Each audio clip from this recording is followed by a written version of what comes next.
Hi hello namaste once again welcome back my channel Nellore సిన్నోళ్ళు. నేను మీ విశ్వనాథ్. టైం చూస్తే 7 o'clock అయింది. ఇంకా టీ అయితే పర్లేదు. మా అమ్మ కింద వర్క్ చేసుకుంటా ఉంది. ఈ రోజు వర్క్ ఎక్కువగా ఉన్నట్టుంది మా అమ్మకి. సరే నేనే టీ ప్రిపేర్ చేసి మా అమ్మకి ఇస్తాను, అలాగే నేను తాగుతాను. సరే ప్రిపేర్ చేద్దాం పదండి. నేను ఎలా ప్రిపేర్ చేస్తున్నానో ప్రాసెస్ మొత్తం మీకు చూపిస్తాను. ఒకసారి అయితే మీరు చూడండి, మీరు కూడా ట్రై చేసే పని అయితే ట్రై చేయండి. ముందుగా గ్యాస్ బండ మీద టీ గిన్నె అయితే పెట్టుకుందాం. దానికి ముందు గ్యాస్ వెలిగిస్తే ఇంకా మంచిది. ముందుగా గిన్నెలో కొంచెం నీళ్లు పోసుకొని వాష్ చేసుకుందాం, అంటే కడుక్కుందాం. కడగలేదని కాదు, ఇంతకు ముందు కూడా కడిగింది, మళ్ళీ ఇంకోసారి కడుక్కుందాం. టీ గిన్నెను వాష్ చేసుకున్న తర్వాత మళ్ళా దాని యథాస్థానంలో దాన్ని పెడదాం. అంటే పొయ్యి మీదే మీకు చెప్పి నేను వెలిగడం మర్చిపోయా, అట్లా ఉంటది మనతోని. సరే గ్యాస్ వెలిగిచ్చేసి గిన్నె పెట్టుకున్నాం. ఇప్పుడు అసలైన అగ్ని పరీక్ష.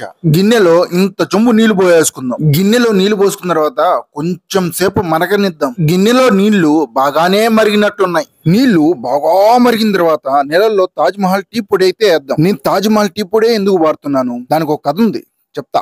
మా అమ్మ వాడేది తాజ్ మహల్ టీ పొడే కాబట్టి. మా అమ్మ టీ పొడి ఎందుకు వాడుతుంది, వాళ్ళ అమ్మ వాడేది అదే కాబట్టి. వాళ్ళ అమ్మ టీ పొడి ఎందుకు వాడుతుంది ప్రమాణ పూర్తిగా నాకు తెలియదండి. మీరు ఏ టీ పొడి వాడతారో కింద కామెంట్ సెక్షన్ లో కామెంట్ చేయండి. అసలు టీయే తాగరనుకుంటే మీరు ఏం తాగుతారో కింద కామెంట్ సెక్షన్ లో కామెంట్ చేయండి. నేను ఎక్కువ కాఫీ తాగేది, అప్పుడప్పుడు టీ తాగుతాను. కాఫీ పొడి నీళ్ళలో బాగా బాయిల్ అవుతుంది. టీ తాగకపోతే నేనేం పని చేయలేనండి. మాక్సిమం టీ తాగితేనే అందరు ఏ పనన్నా చేయగలుగుతారు. ఏ చాయ్ చటుక్కున తాగరా బా, ఏ చాయ్ చముక్కులే చూడరా బా, ఏ చాయ్. మన బాస్ మురుగరాజు సినిమాలో చాయ్ గొప్పతనం గురించి చాలా బాగా చెప్తాడు కదా. నీళ్ళల్లో మన తాజ్ టీ పొడి బాగా మరుగుతుంది. ఇలా మరుగుతున్న డికాషన్ లో కాచి చల్లార్చిన పాలను పోసుకుందాం. ఎందుకు కాచి చల్లార్చిన పాలే పోసుకోవాలంటే కొంచెం టేస్ట్ వస్తుందండి. టేస్ట్ అయితే బాగుంటుంది. కావాలంటే ఒకసారి మీరు ట్రై చేయండి. మామూలు పాలు, కాచి చల్లార్చిన పాలు, ఆ రెండింటి మధ్య వేరియేషన్ ఎలా ఉంటుందో మీకే తెలుసు. నేనైతే పెద్ద పెద్ద కేఫుల్లో కూడా కాచి చల్లార్చిన పాలను వాడడం చూశాను. అన్ని కేఫుల్లో అని చెప్పను, కొన్ని కేఫుల్లో చూశాను. మీరు కూడా సరదాగా ట్రై చేయండి. మధ్యలో టీలో షుగర్ వేసాను. మీకు వీలైతే షుగర్ ని స్కిప్ చేసేయండి. అన్ని రోగాలకి కారణం షుగరే అండి.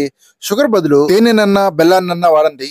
తాటి బెల్లం అయితే బెస్ట్ నాకు తెలిసి. ఎందుకంటే తాటి బెల్లం నేను కూడా వాడానంటే. తాటి బెల్లం ఎందుకంటే ఒరిజినల్ బెల్లం అయితే మనకు దొరకటం. టీ మరిగిపోతున్నాయంటే టీ అయిపోయి ఇక గ్లాస్ లో పోసుకొని సర్వ్ చేయడమే. నాకు, మా అమ్మకి, మా నాన్నకి టీ ప్రిపరేషన్ కంప్లీట్ చేసుకొని గ్లాస్ లో పోసుకొని మిదిపైకి అయితే వచ్చేసా.